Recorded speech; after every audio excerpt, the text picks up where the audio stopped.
Selamat pagi Bapak Ibu, Saudara-saudari, Jemaat GKT Trinity Palu sekalian. Salam sejahtera bagi kita semua. Pagi hari ini kita akan memuliakan Tuhan dalam ibadah kita.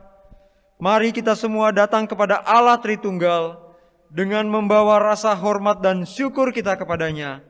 Jemaat dipersilakan untuk bangkit berdiri dan melakukan saat teduh.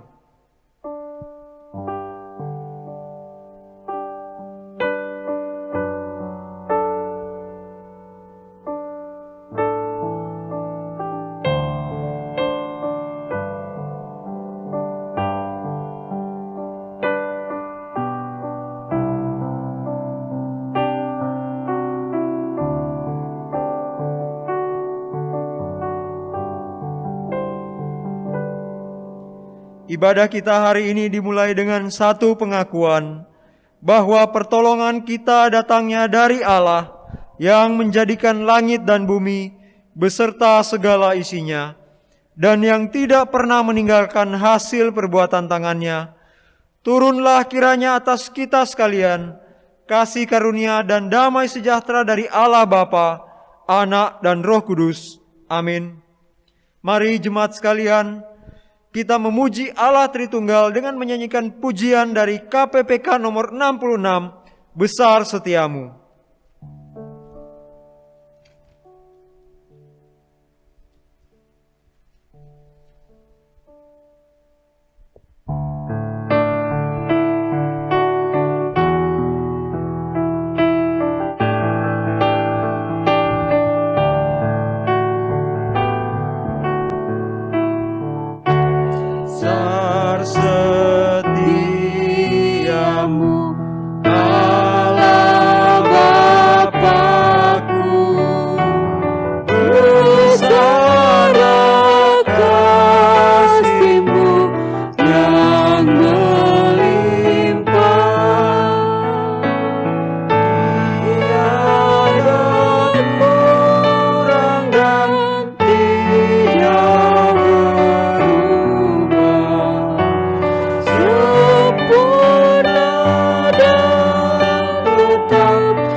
dosa di damai kekal. Kau menghibur dan kau menuntunku.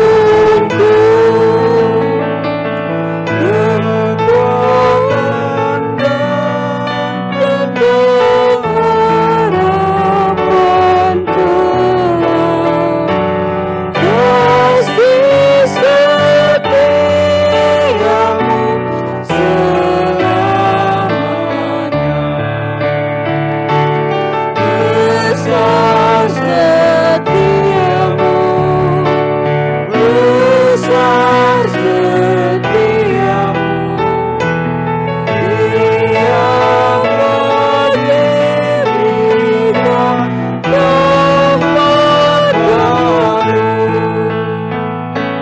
Segala yang kuperlu kau sediakan. Besar setiamu kepadaku. Dengarkanlah nats Alkitab yang menjadi landasan ibadah kita pada pagi hari ini, yang terambil dari Mazmur 145 ayat 1 sampai 5. Puji-pujian dari Daud, aku hendak mengagungkan Engkau ya Allahku, ya Raja, dan aku hendak memuji namamu untuk seterusnya dan selamanya. Setiap hari aku hendak memuji Engkau dan hendak memuliakan namamu untuk seterusnya dan selamanya. Besarlah Tuhan dan sangat terpuji, dan kebesarannya tidak terduga. Angkatan demi angkatan akan memegahkan pekerjaan-pekerjaanmu dan akan memberitakan keperkasaanmu. Semarak kemuliaanmu yang agung dan perbuatan-perbuatanmu yang ajaib akan kunyanyikan. Jemaat dipersilakan untuk duduk kembali. Mari jemaat sekalian, kita memuji Allah sambil mempersiapkan hati kita untuk masuk ke dalam doa pengakuan dosa. Kita menaikkan pujian dari KPPK nomor 168, Ia Selamatkanku.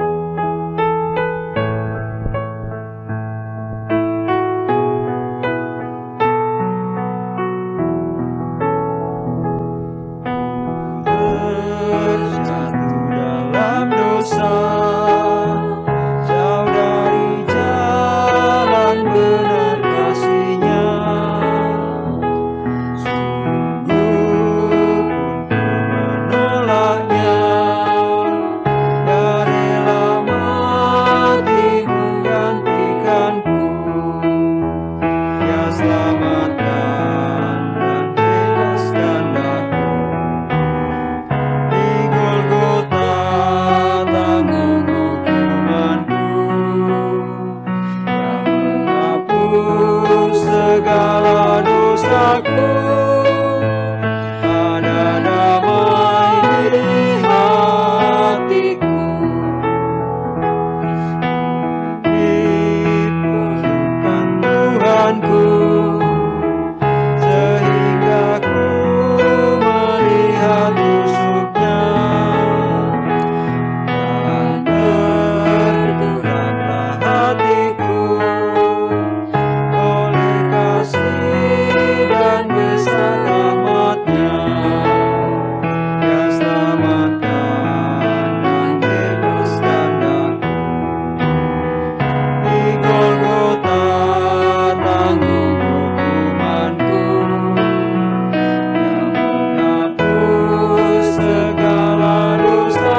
Bapak, Ibu, saudara-saudari sekalian, mari kita bangkit berdiri.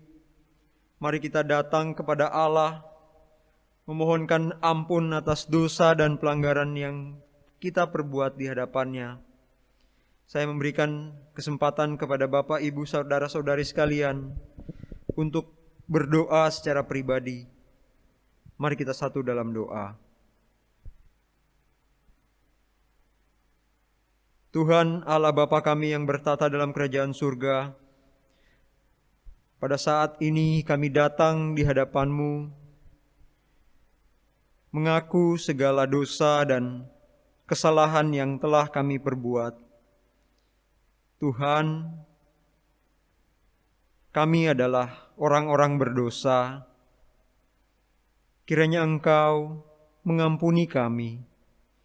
Tuhan, ajarlah kami untuk selalu senantiasa mendengarkan dan mengikuti segala firman-Mu dalam kehidupan kami sehari-hari. Dan biarlah Tuhan, Engkau menuntun kehidupan kami, agar kami boleh jauh daripada dosa. Ya Allah, inilah doa dan pengakuan kami yang kami sampaikan di dalam nama Tuhan kami Yesus Kristus. Amin. Dengarkanlah berita anugerah yang terambil dari Efesus 2 ayat 8-9. Sebab karena kasih karunia, kamu diselamatkan oleh iman. Itu bukan hasil usahamu, tetapi pemberian Allah. Itu bukan hasil pekerjaanmu. Jangan ada orang yang memegahkan diri. Petunjuk hidup baru yang terambil dari Ulangan 6 ayat 5. Kasihilah Tuhan Allahmu dengan segenap hatimu, dan dengan segenap jiwamu, dan dengan segenap kekuatanmu. Jemaat dipersilakan untuk duduk kembali. Jemaat sekalian, mari kita mempersiapkan hati kita untuk mengikrarkan pengakuan iman rasuli. Mari kita naikkan pujian dari KPPK nomor 228, Ia melindungi jiwaku.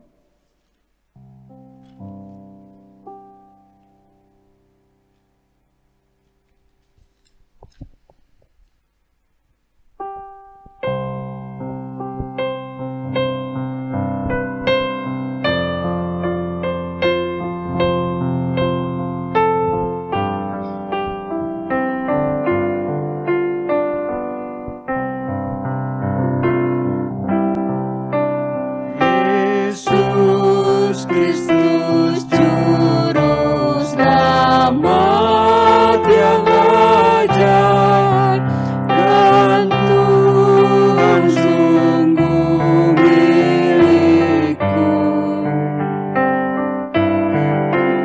Dia genggamku dalam tangan yang teguh, dan bawa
Ibu sekalian, saya undang untuk bangkit berdiri. Tiba saatnya kita akan mengikrarkan pengakuan iman kita. Pengakuan iman rasuli.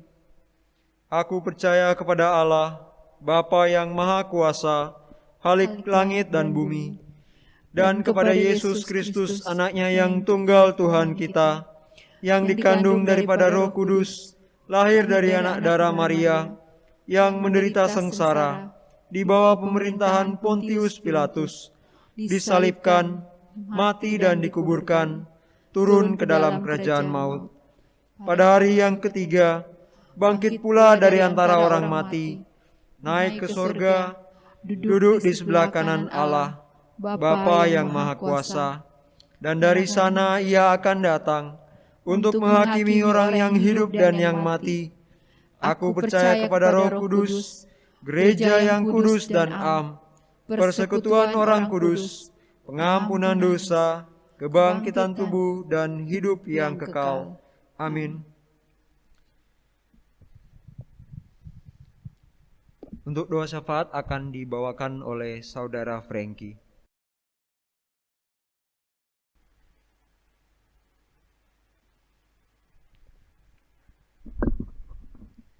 Bapak Ibu Saudara sekalian, kita akan masuk di dalam doa syafaat dan saya akan memimpinnya. Mari kita semua satu dalam doa, kita berdoa. Bapa kami yang bertata di dalam kerajaan surga, Bapa yang kami puji, kami sembah dan kami muliakan di dalam Kristus Yesus Tuhan kami. Tiada henti-hentinya kami menaikkan syukur kami kepadamu ya Allah, karena Engkau Allah yang sungguh baik di dalam kehidupan kami. Terima kasih untuk bimbingan dan tuntunanmu yang kami boleh terus rasakan sampai pada hari ini. Dan kami sungguh melihat bahwa kasih-Mu sungguh nyata di dalam kehidupan kami ya Allah.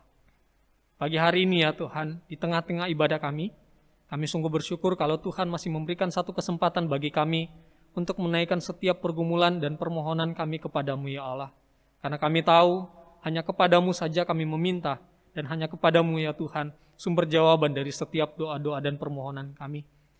Pada pagi hari ini ya Tuhan, kami bersatu hati berdoa bersama-sama untuk GKT Siloam. Kami berdoa untuk hamba Tuhan dan majelis yang ada dalam memegang tanggung jawab dalam pelayanan di gereja ini ya Tuhan. Kami mohon kepadamu ya Tuhan, berikan hikmat kepada mereka, berikan kemampuan kepada mereka, agar mereka boleh mengerjakan setiap tanggung jawab dan pelayanan yang ada ya Tuhan dengan baik, dan mereka boleh bekerja bersama untuk memajukan pekerjaan pelayanan Tuhan di GKT Siloam yang ada ya Tuhan. Ya Tuhan, kami berdoa ya Tuhan, kiranya pertolongan-Mu sungguh nyata di dalam gereja ini, dan kami percaya ya Tuhan, tuntunan dan penyertaan-Mu tidak pernah lepas dari gereja ini. Kami berdoa bersama-sama ya Tuhan untuk pergumulan dari GKT Siloam yang ada dalam situasi yang sekarang ini yang begitu sulit ya Tuhan. Kami berdoa secara khusus untuk beberapa jemaat yang ada yang terjangkit dengan virus COVID-19 ya Tuhan. Kami hanya memohon kepadamu, kami hanya meminta kepadamu, kami hanya memohon belas kasih-Mu ya Tuhan. Tunjukkanlah belas kasih-Mu kepada setiap jemaat yang ada ya Tuhan, yang terpapar COVID-19 ya Tuhan. Kiranya Engkau berikan kekuatan kepada mereka, berkati makanan dan obat-obatan yang dikonsumsi, agar semuanya itu menjadi media sarana penyembuh untuk saudara-saudara kami ini ya Tuhan. Kami juga berdoa ya Tuhan, secara khusus untuk pendampingan keluarga bagi setiap jemaat yang terpapar COVID, dengan menyediakan obat-obatan dan makanan dan vitamin yang ada ya Tuhan. Kami bersyukur ya Tuhan untuk jemaat ini boleh bersatu hati, boleh bergandengan tangan dalam menolong dan membantu setiap jemaat yang ada yang mengalami kesusahan ya Tuhan. Ya Allah, berkatilah setiap jemaat yang ada, berkatilah setiap majelis dan hamba Tuhan yang ada, yang bersama-sama bergandengan tangan untuk membantu setiap saudara-saudara kami yang mengalami kesusahan. Ya Tuhan, mampukan mereka, tuntun mereka, berikan kekuatan kepada mereka, agar mereka boleh terus bekerja bersama untuk pelayanan ini ya Tuhan. Dan kiranya ya Tuhan, lewat pelayanan ini, nama-Mu dipermuliakan dan kami boleh melihat ya Tuhan, kuasa-Mu dinyatakan di tengah-tengah jemaat yang ada. Pada pagi hari ini juga kami berdoa ya Tuhan, secara khusus untuk gereja kami, GKT Trinity di tempat ini. Kami berdoa ya Tuhan untuk hamba Tuhan dan majelis yang ada, kiranya boleh bersama-sama bergandengan tangan untuk memajukan pekerjaan Tuhan di tempat ini. Dan kiranya ya Tuhan, hikmat dan tuntunan-Mu boleh menjadi bagian dari hamba Tuhan dan majelis yang ada. Dan kiranya ya Tuhan, hamba Tuhan dan majelis yang ada boleh bekerja bersama memajukan pelayanan Tuhan di tempat ini. Kami juga berdoa ya Tuhan secara khusus untuk setiap jemaat yang ada di dalam masa-masa sulit ini. Kami berdoa ya Tuhan untuk setiap jemaat yang ada dalam pekerjaan dan usaha yang ada. Kiranya Tuhan menolong, kiranya Tuhan memberkati setiap jemaat yang ada. Terlebih situasi yang tidak mudah ini ya Tuhan. Kiranya kami hanya terus bersandar dan berseru kepadamu ya Tuhan. Dan kami hanya terus memohon campur tangan-Mu di dalam kehidupan kami. Kiranya tuntunan-Mu tidak terlepas dari kehidupan kami. Dan kami boleh merasakan ya Tuhan, tuntunan-Mu boleh terus terjadi di dalam kehidupan kami. Pada pagi hari ini juga ya Tuhan, kami berdoa untuk bangsa dan negara kami. Secara khusus kami berdoa untuk setiap pemimpin-pemimpin kami, presiden, wakil presiden, dan seluruh jajaran kabinet kerja yang ada dalam menghadapi situasi yang tidak mudah ini ya Tuhan. Begitu banyak hal yang dipikirkan, begitu banyak hal yang menjadi tantangan dan yang harus dihadapi oleh pemimpin-pemimpin kami, terlebih dalam mengambil setiap kebijakan-kebijakan yang ada. Begitu sulit ya Tuhan dengan situasi yang ada, namun kami hanya memohon kepadamu ya Tuhan, hikmat dan tuntunan-Mu boleh ada di setiap pemimpin-pemimpin kami, dan kiranya ya Tuhan mereka boleh bekerja dengan semaksimal mungkin, mereka boleh bertanggung jawab dengan setiap hal yang menjadi bagian mereka, dan kami boleh melihat ya Tuhan, tuntunan-Mu boleh terjadi di tengah-tengah bangsa kami. Kami berdoa ya Tuhan, kiranya Engkau berkati para pemimpin-pemimpin kami, berikan kesehatan, kekuatan kepada mereka, agar mereka boleh bekerja semaksimal mungkin, menjalankan tugas dan tanggung jawab mereka dengan baik. Terima kasih ya Tuhan, terima kasih. Inilah doa kami, inilah syafaat kami, yang kami naikkan di dalam nama Tuhan Yesus Kristus, Tuhan dan Juru Selamat kami yang hidup, kami sudah berdoa. Amin. Saya kembalikan kepada liturgus.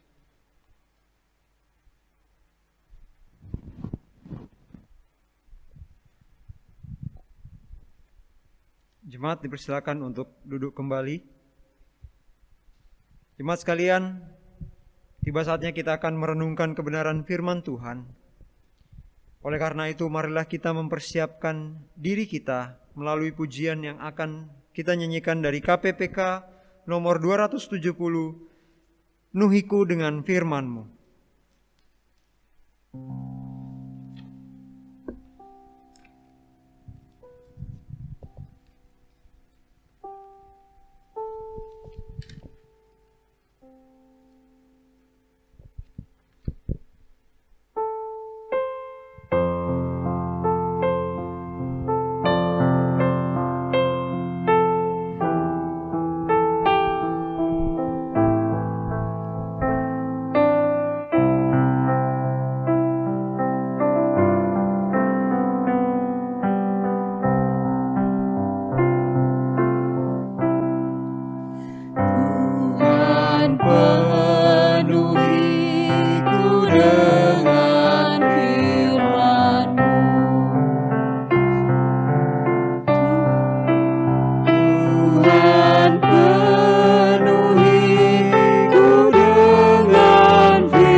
Dipersilahkan. Selamat pagi Ibu Bapak, Saudara-saudari Jemaat GKT Trinity. Sungguh berharap Anda semua dalam keadaan sehat ketika akan mendengarkan khotbah di saat ini. Meskipun kita kembali beribadah secara online, namun kiranya Allah yang boleh menolong kita. Ibu Bapak sekalian, pada saat ini kita akan merenungkan tema pemilihan Allah. Sebuah tema yang hendak menunjukkan tentang karya Allah Bapa di dalam menyelamatkan manusia berdosa. Namun sebelum kita akan membaca Alkitab dan merenungkannya untuk melihat tema ini, mari kita berdoa terlebih dahulu memohon pimpinan Allah. Mari kita berdoa. Padamu ya Allah, kami menaikkan pujian syukur oleh karena kesempatan yang Kau berikan kepada kami untuk dapat lagi akan membaca serta merenungkan firman-Mu. Kiranya Engkau yang membukakan hati kami dan menerangi hati kami, sehingga kami dapat mengenal diri kami dengan baik berdasarkan kebenaran firman-Mu, dan juga boleh melihat akan karya-Mu yang begitu besar di dalam menyelamatkan manusia berdosa. Tolonglah kami di dalam saat ini ketika kami akan membaca dan merenungkan firman-Mu. Di dalam nama Tuhan Yesus kami berdoa. Amin. Ibu Bapak sekalian, mari bersama-sama kita membuka Alkitab kita dari kitab 2 Tesalonika pasal yang kedua ayat ke-13. 2 Tesalonika pasal 2 ayat yang ke-13. Saya akan bacakan bagi kita.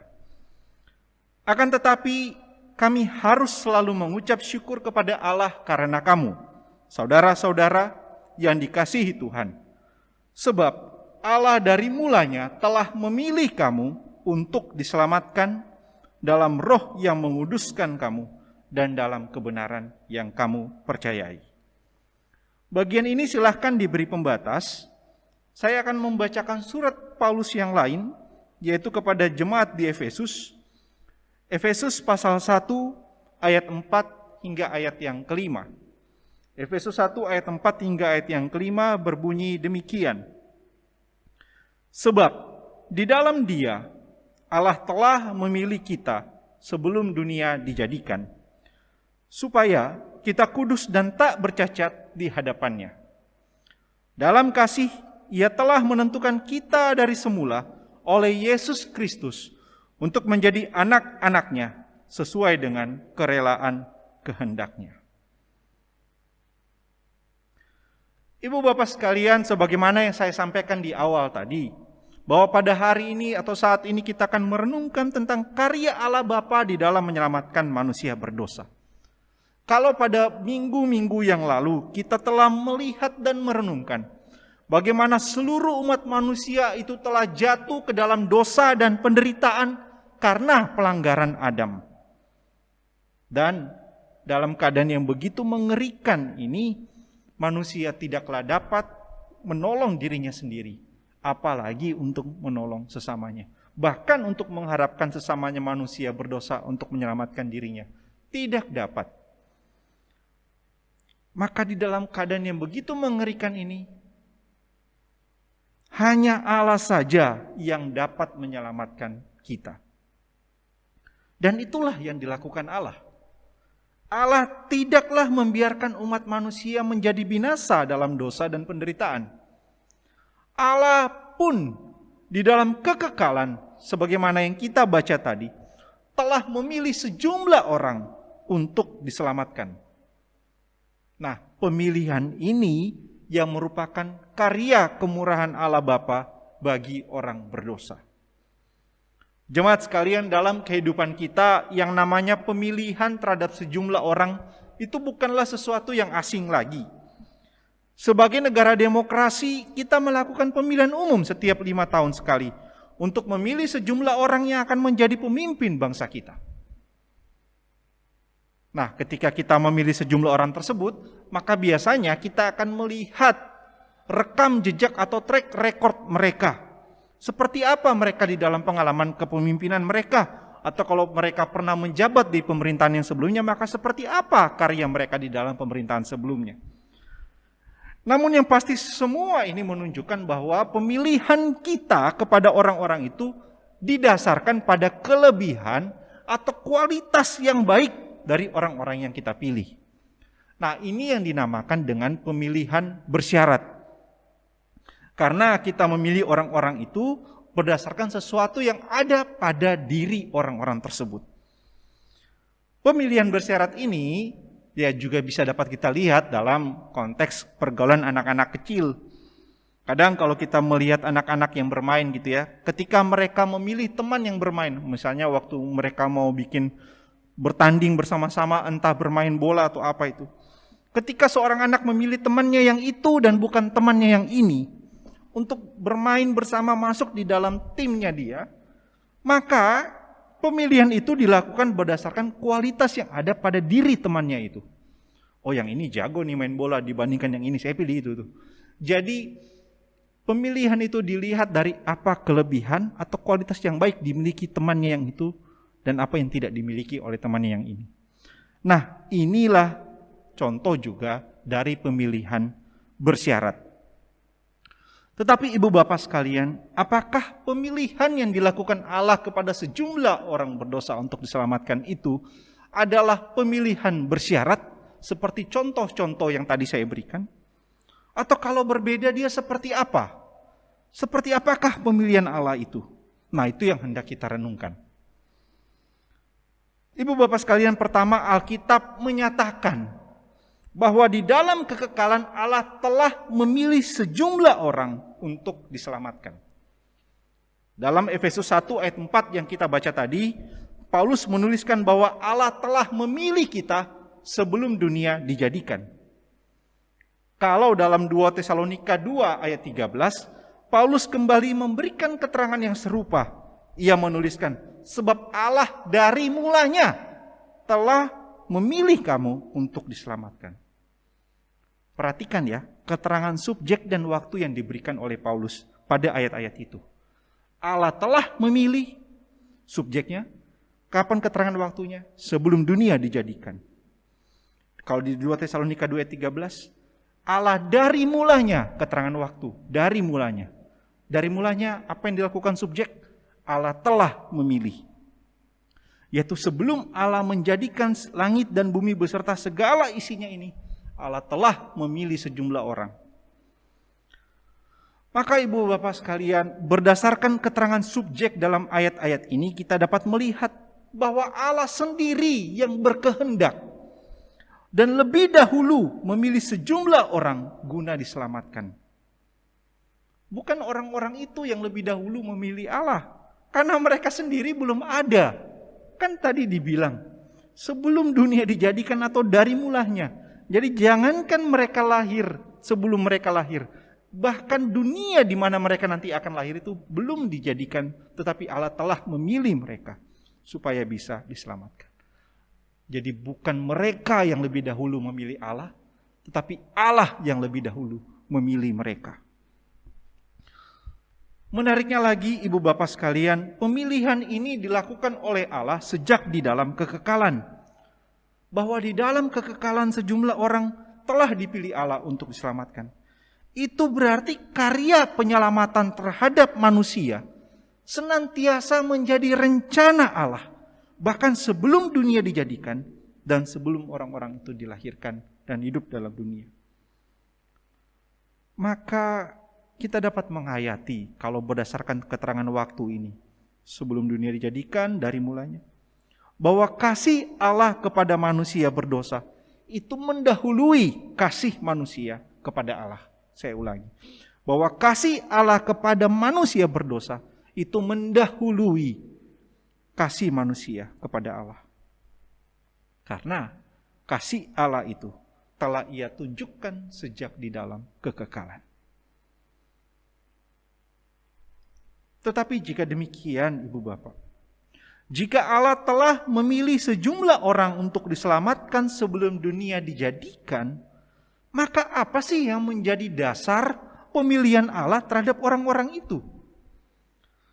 Atau sederhananya begini, mengapa Allah memilih orang yang ini dan bukan orang yang itu untuk diselamatkan?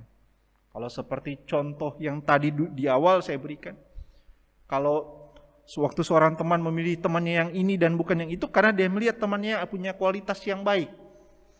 sehingga dia memilih orang temannya itu bukan teman yang ini. Atau ketika kita memilih sejumlah orang untuk menjadi pemimpin, kita melihat kualitas yang baik atau kelebihan, sehingga kita memilih dia bukan orang yang lainnya lagi. Tetapi kalau begitu, apakah yang menjadi dasar Allah di dalam memilih sejumlah orang untuk diselamatkan? Apakah karena kelebihan yang dimiliki oleh orang-orang itu? Atau apa? Nah, kita masuk pada poin kedua tentang pemilihan Allah. Bahwa yang kedua, Allah memilih mereka bukan karena mereka lebih baik daripada orang lain. Saya coba rangkaikan dengan poin pertama ya. Poin pertama tadi adalah Allah telah memilih sejumlah orang sejak di dalam kekekalan. Jadi di dalam kekekalan sebelum dunia ada, Allah sudah memilih sejumlah orang. Poin kedua adalah Allah memilih sejumlah orang itu bukan karena mereka lebih baik daripada orang lain. Seperti yang kita lihat tadi di poin yang pertama, Ibu Bapak. Pemilihan itu telah dilakukan Allah sebelum dunia dijadikan. Itu berarti orangnya belum lahir di dunia dan belum berbuat apapun. Selain itu, frasa sebelum dunia dijadikan bukan saja menunjukkan keadaan sebelum penciptaan, tetapi juga menunjukkan bahwa pemilihan itu berarti hanya berdasarkan pada diri Allah saja, bukan pada diri manusianya. Ya karena manusianya belum ada, belum lahir dan belum berbuat apapun. Tapi Allah telah memilih mereka. Itu berarti dasarnya bukan pada diri manusia, tetapi pada Allah saja. Selain itu lihat juga keterangan Paulus. Paulus menyebutkan bahwa Allah memilih mereka supaya mereka kudus dan tak bercacat di hadapannya. Perhatikan kata yang dipakai Paulus, kata supaya, yang menunjukkan tujuan. Paulus tidak menjelaskan bahwa alasan Allah memiliki mereka, atau Paulus tidak memakai keterangan begini, bahwa Allah telah memilih mereka karena mereka kudus dan tak bercacat. Paulus tidak menggunakan kata karena yang menunjukkan alasan, tetapi Paulus menggunakan kata supaya yang menunjukkan tujuan pemilihan itu. Maka ini kembali mengungkapkan kepada kita bahwa alasan pemilihan yang dilakukan Allah kepada sejumlah orang itu bukanlah karena orang-orang itu memiliki kualitas yang baik. Apalagi Ibu Bapak, kalau kita kembali mengingat perenungan kita di minggu-minggu sebelumnya, bahwa semua manusia jatuh di dalam dosa. Seluruh hidupnya telah tercemar oleh dosa, sehingga tidak ada seorang pun yang dapat menganggap dirinya lebih baik daripada orang lain di hadapan Allah. Nah, kalau begitu, kan sangat jelas berarti kalau semua manusia sama bejatnya, sama rusaknya di hadapan Allah, maka pemilihan itu tentu saja bukan dilakukan berdasarkan pada kualitas atau kebaikan yang dimiliki oleh orang yang dipilih, tetapi sungguh hanya berdasarkan pada kehendak Allah saja, atau pada kemurahan hati Allah saja kepada orang itu. Allah memilih sejumlah orang supaya mereka kudus, tak bercacat dan menjadi anak-anaknya. Itu Efesus 1 ayat 4 sampai yang kelima. Sehingga kembali menjelaskan bahwa tidak ada kebaikan pada orang itu. Maka inilah yang seringkali dikatakan sebagai pemilihan tanpa syarat. Bagaimana Allah memilih sejumlah orang berdasarkan semata-mata pada kemurahan hatinya kepada orang itu. Jadi Ibu Bapak, Saudara-saudari sekalian, dalam perenungan di saat ini kita melihat bahwa sejak di dalam kekekalan Allah telah memilih sejumlah orang untuk diselamatkan. Dan Allah pun memilih orang-orang tersebut bukan karena adanya suatu kebaikan di dalam diri mereka atau karena mereka lebih baik daripada orang lain. Tapi ya kembali, tentu saja ada banyak keberatan yang muncul. Salah satunya misalnya begini. Kalau memang demikian pemilihan yang dilakukan Allah, maka dapatkah kita katakan bahwa Allah itu tidak adil karena telah memilih sejumlah orang untuk diselamatkan dan yang lainnya tidak? Apakah itu berarti Allah tidak adil karena Allah telah memilih si A daripada si B untuk diselamatkan? Saya pikir keberatan-keberatan ini tidak asing juga bagi kita. Dan kalau kita pikirkan, Ibu Bapak, keberatan-keberatan seperti ini seringkali muncul dari orang-orang yang menganggap semua orang itu layak dan berhak untuk diselamatkan. Jadi semua orang dalam pandangan mereka layak dan berhak untuk diselamatkan. Sehingga ketika Allah memilih sejumlah orang, hanya memilih si A dan tidak memilih si B, maka itu dianggap berarti Allah tidak adil.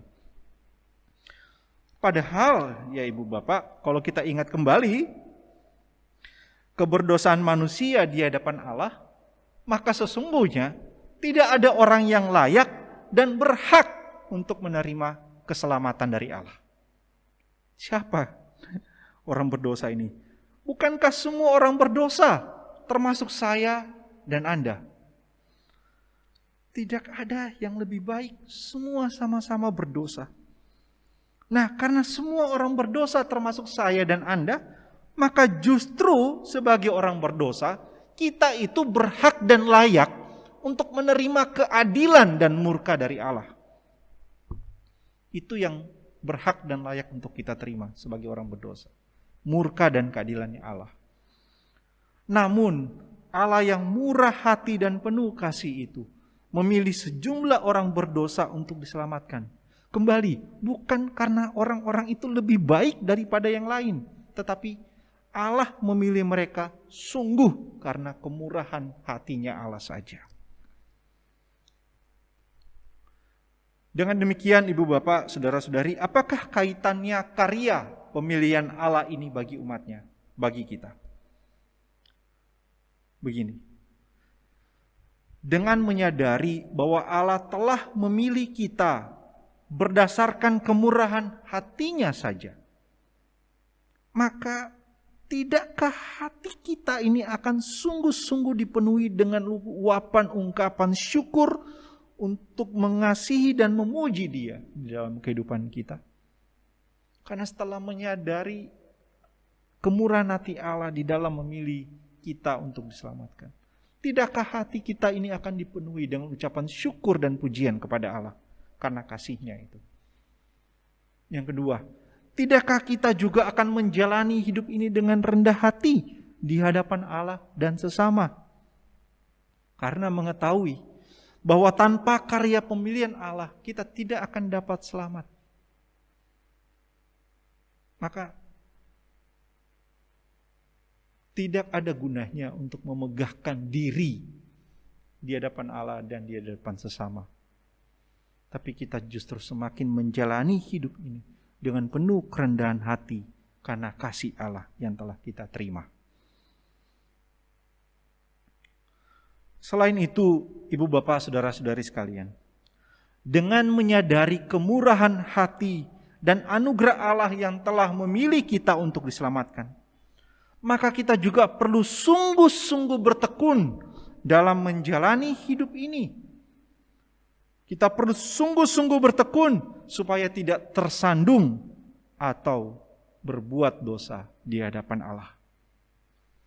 Jadi justru karena anugerah pemilihan Allah, maka kita perlu bertekun. Ingat ya, kita bertekun bukan supaya dipilih Allah, tapi kita bertekun karena Allah telah memilih kita untuk diselamatkan berdasarkan anugerahnya semata.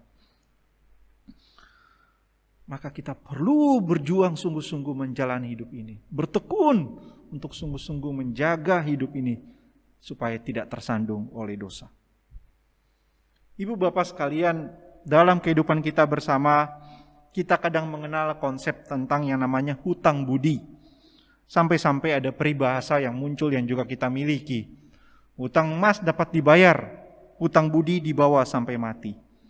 Ya, konsep hutang budi yang kita miliki itu memang mengacu kepada diri seseorang yang telah menerima kebaikan dari sesamanya di dalam hidupnya. Kebaikan yang telah dia terima dari orang lain itu tidaklah dapat dibayar dengan emas sekalipun. Makanya dibilang dibawa sampai mati. Orang yang memiliki hutang budi ini akan sungguh-sungguh mengingat dan menghargai kebaikan yang telah dia terima dari sesamanya. Dan sepanjang hidupnya, orang yang seperti ini sebisa mungkin dia akan berupaya berbuat baik kepada orang yang telah lebih dahulu berbuat baik kepada dirinya, guna membayar hutang itu.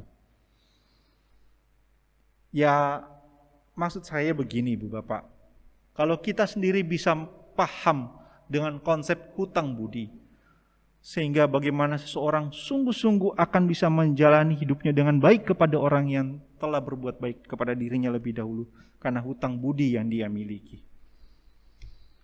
Ya, saya ingin menggunakan konsep ini untuk membandingkan begini, bahwa kemurahan Allah jauh melampaui segala kebaikan yang telah kita terima dari sesama. Karena Ia telah memilih kita untuk diselamatkan dari keberdosaan kita. Jadi ini lebih dari sekedar urusan berbuat baik. Kita telah menerima berbuat baik dari orang lain. Ini lebih dari sekedar urusan itu. Karena ini melibatkan urusan bagaimana Allah di dalam anugerahnya menyelamatkan kita dari dosa. Nah, Ia pun telah memilih kita untuk diselamatkan itu. Bukan karena kita lebih baik, makanya Dia memilih kita. Tapi ya, karena kemurahan kasih dan kerelaan kehendak-Nya saja, sehingga kita diselamatkan dari kematian kekal. Nah, kalau seseorang saja dengan konsep hutang budi bisa sungguh-sungguh mensyukuri perbuatan baik yang dia terima dari orang lain, dan bisa sepanjang hidupnya berupaya berbuat baik, maka tidakkah kita bisa sesungguhnya harus lebih sungguh-sungguh bertekun sebagai orang yang telah menerima anugerah keselamatan itu untuk menjalani hidup dengan penuh tanggung jawab di dalam pimpinan Allah, supaya kita tidak tersandung oleh dosa. Kita perlu sungguh-sungguh bertekun, bukan supaya kita diselamatkan, tapi karena Allah telah memilih kita untuk diselamatkan. Makanya kita bertekun di dalam anugerah yang telah kita terima dari Allah Bapa yang telah memilih kita untuk diselamatkan itu. Marilah kita berjuang di dalam hidup ini dengan penuh kesungguhan, dengan penuh ketekunan, sehingga kita tidak tersandung oleh dosa, tapi hidup menyenangkan hati Allah Bapa yang telah memilih kita. Mari kita berdoa. Kami berterima kasih untuk rahmat-Mu yang senantiasa Engkau tunjukkan kepada kami, ya Allah. Kami berterima kasih untuk kasih-Mu yang terus melingkupi kehidupan kami hari demi hari. Sungguh hati kami begitu bersyukur, dan tak ada satupun yang dapat kami lakukan guna membalasnya. Kami hanya dapat menunjukkan ungkapan syukur kami karena rahmat-Mu saja. Dan itu pun sesungguhnya ketika kami dapat melakukan pun juga hanya terjadi di dalam topangan rahmat-Mu. Kiranya ya Allah, Engkau yang boleh terus menolong dan menuntun setiap kami jemaat-Mu dalam kehidupan kami sebagai orang-orang yang telah Engkau pilih untuk diselamatkan. Agar kami dapat bertekun, bersungguh-sungguh menjalani hidup ini dengan penuh tanggung jawab, sehingga kami tidak tersandung oleh dosa, dan hidup kami dapat sungguh-sungguh menyenangkan hati-Mu untuk kemuliaan nama-Mu. Di dalam nama Tuhan Yesus kami berdoa. Amin. Terima kasih kepada hamba-Nya yang telah memberitakan kebenaran firman Tuhan. Kiranya firman Tuhan dapat bertumbuh di dalam kehidupan kita, dan kita dapat melakukan firman Tuhan di dalam kehidupan kita hari lepas hari. Mari jemaat sekalian, kita akan memberikan persembahan syukur kita kepada Allah. Kita akan menyanyikan pujian dari KPPK nomor 199, Jaminan Mulia.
Mari kita berdoa. Tuhan Allah Bapa kami yang bertata dalam kerajaan surga, pada saat hari ini kami memberikan sebagian dari apa yang kami miliki. Tuhan, kiranya Engkau memberkati persembahan kami. Kiranya Tuhan memakai persembahan ini untuk pelayanan-Mu di gereja ini. Kiranya Tuhan memberikan hikmat dan kebijaksanaan bagi para majelis dan hamba Tuhan untuk dapat mengelola persembahan ini, agar digunakan untuk kemuliaan-Mu saja. Tuhan, terima kasih, kiranya persembahan ini boleh layak di hadapan-Mu. Di dalam nama Tuhan Yesus kami berdoa. Amin.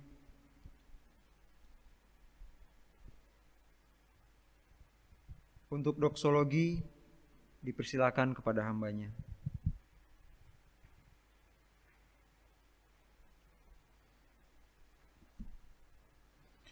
Mari Ibu Bapak sekalian, saya mengajak kita untuk bangkit berdiri, kita akan menaikkan doksologi.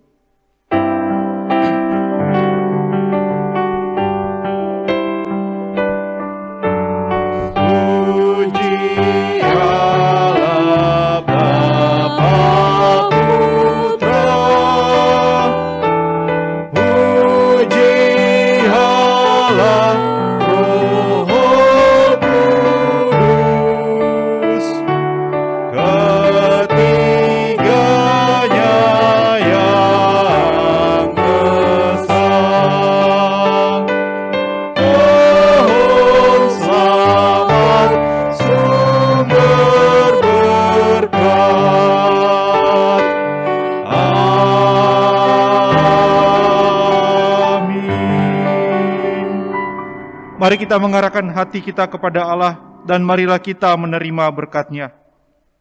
Tuhan memberkati kita dan melindungi kita.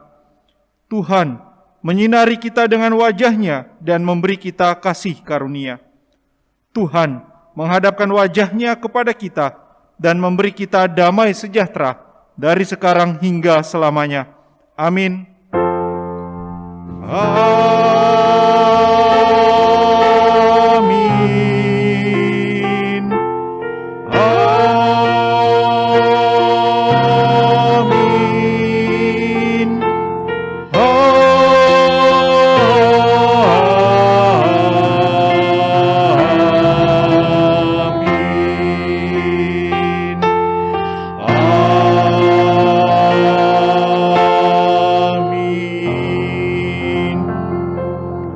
Silakan duduk, silakan mengambil saat teduh. Ibu bapak, saudara-saudari, kebaktian kita selesai.